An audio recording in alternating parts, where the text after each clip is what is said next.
প্রত্যেকটা প্লেয়ারের এখন একটাই জিজ্ঞাসা, সেটা আপনি ন্যাশনাল টিমের প্লেয়ার থেকে শুরু করে থার্ড ডিভিশন পর্যন্ত সবার একটাই ডিমান্ড এখন ঢাকা লিগের কি অবস্থা, বা ঢাকা লিগ কীভাবে হবে, বা ঢাকা লিগ না হলে প্লেয়াররা কি করবে। এই প্রশ্নের সম্মুখীন হতে হচ্ছে আমার প্রতিনিয়ত প্লেয়ারদের কাছে। তো আমি আমার পক্ষ থেকে যতটুকু চেষ্টা করার ততটুকু করে যাচ্ছি। যেই জায়গায় যোগাযোগ করা দরকার, যাদের সাথে কথা বললে এটা কাজ হতে পারে সামনের দিকে, তো আমার দিক থেকে আমার কাজগুলো আমি করে যাচ্ছি। এখন বাকিটা আল্লাহর ইচ্ছা। না, আলটিমেটলি দেখেন বর্তমান বাংলাদেশ ক্রিকেটের যেই অবস্থায় দাঁড়িয়ে আছে, এখানে কিন্তু ক্ষতিগ্রস্ত হচ্ছে শুধু প্লেয়াররা। আপনি এটা অনেক দিন ধরেই ক্লাব এবং বিসিবির মধ্যে যে সমস্যাটা তৈরি হয়েছে, এই সমস্যাতে একমাত্র ক্ষতিগ্রস্ত হচ্ছে ক্রিকেটাররা।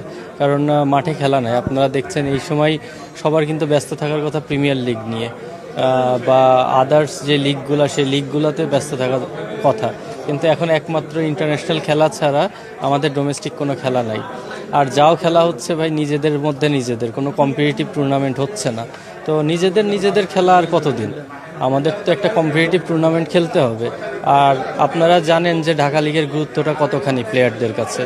এটা শুধুমাত্র আর্থিকভাবে যে তা না, এটা আপনি কম্পিটিশন ওয়াইজ বা একটা হাই ইন্টেন্সিটির ম্যাচের কথা যদি চিন্তা করেন, সেখানেও ঢাকা লিগের গুরুত্ব অনেক বেশি। ওয়ার্ল্ডের অনেক বড় প্লেয়াররা এসে কিন্তু ঢাকা লিগকে অনেক হাই রেট করে গেছে। তো আমরা চাই যে ক্রিকেট বোর্ড এবং ক্লাবগুলোর মধ্যে যে সমস্যাটা তৈরি হয়েছে, সেই সমস্যার দ্রুত সমাধান চাই, এবং দ্রুত সমাধান করে মাঠের ক্রিকেট যেন আবার ফিরে আসে, আমরা সেটাই আশা করছি। দেখেন, এটা তো আমার সাবজেক্ট না, যে এই বোর্ড থাকবে না কোন বোর্ড আসবে, সেটা আমার সাবজেক্ট না। আমার সাবজেক্ট হচ্ছে খেলা হচ্ছে কিনা। তো আমি আমার সাবজেক্টটা নিয়েই আছি।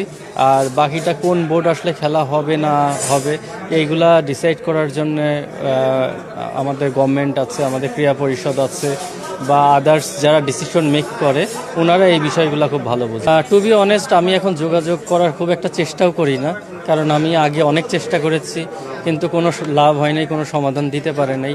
আমি জানি যে এখনও যোগাযোগ করলে কোনো সমাধান পাবো না।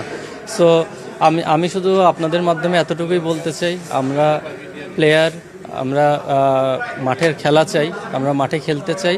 সেটা যেই জায়গায় সমস্যা আছে, সেই সমস্যাগুলো দ্রুত সমাধান করে মাঠে খেলা ফিরে আসুক। আমরা এটাই আমাদের চাই।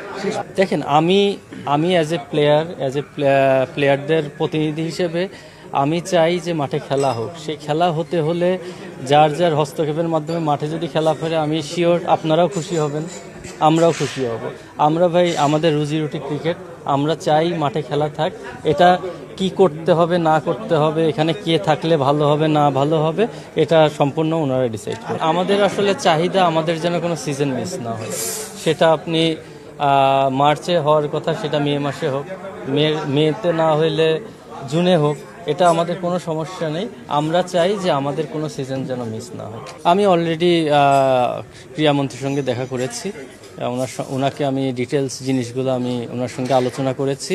উনি আমাকে সেই প্রতিশ্রুতি দিয়েছেন যে উনি যেহেতু একজন প্লেয়ার ছিলেন, উনি প্লেয়ারদের কষ্টটা বুঝেন, প্লেয়াররা এবং ঢাকা লিগের গুরুত্বটা উনি খুব ভালোভাবে বুঝেন, কারণ উনি লম্বা সময়, কিন্তু আপনি দেখেন ফুটবল এবং ক্রিকেট, এই দুইটা গেম কিন্তু ঢাকা লিগে একইভাবে তারা আর্থিকভাবে বলেন বা খেলার দিক থেকে বলেন, একই ধরনের ফ্যাসিলিটিস পায়। তো উনি এই জায়গাটা খুব ভালো বুঝেন। আমি ওনাকে সেই জিনিসটা সম্পূর্ণ আমাদের বর্তমান পরিস্থিতিটা ওনাকে খোলামেলা বলেছি, উনিও শুনে উনি আমাকে আশ্বস্ত করেছেন উনি এই বিষয়টা যত দ্রুত সম্ভব সমাধান করবেন। দেখেন, এখানে শুধু আপনি প্রিমিয়ার লিগ বললে হবে না, থার্ড ডিভিশন আছে, থার্ড ডিভিশন শুরু করে টোটালটাই বলতে হবে। আপনার মেয়েদের টুর্নামেন্টটাও কিন্তু স্থগিত হয়ে আছে। মেয়েদের যে ঢাকা লিগের যেই খেলাটা হয়, ওটাও আমি যতটুকু শুনেছি ওটা হচ্ছে না। তো প্রত্যেকটা খেলা প্রত্যেকটা প্লেয়ারের জন্যই ইম্পর্টেন্ট, যার জায়গা থেকে সে জিনিসটা ফিল করছে।